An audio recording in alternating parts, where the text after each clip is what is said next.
Nap time. Do your precious little children, do you think that they require to rest their precious little eyes and rest that precious little brain? You better believe it. Scientific research has shown that children between the ages of 1 to 3, typically this is the toddler age, require 12, that's right gentlemen, 12 to 14 hours of sleep.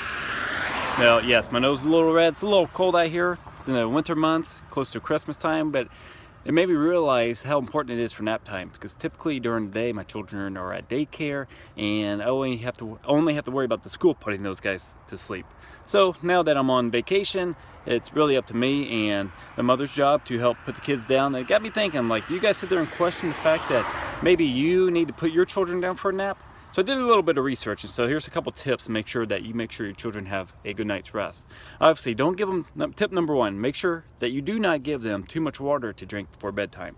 Because typically at the ages of 2 to 3, 4, they're potty training, sometimes 5 even. And then tip number two, you want to make sure that they're not taking naps too close to bedtime. You want to make sure that it's about 2 to 3 hours before nap time. So for me, some children take a nap right before lunch, then they get up to eat lunch, they play for a while, then they take a nap again. So my children typically take naps between 2 to 4, so it typically kind of depends. You definitely don't want it, so our children's bedtime, it's a lot of road noise here.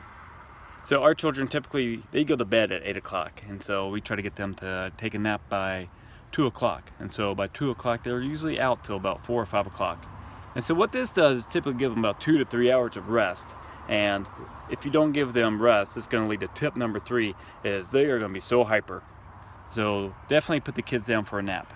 When you take them down for a nap, it kind of calms them down, helps get rid of some of that excess energy, the nervousness, because they're kids. They don't really understand why they need a nap. All they know is they don't want a nap, or typically most of them, and all they want to do is play, which is great. But problem is when they start playing, they get a little too anxious, too a little hyper.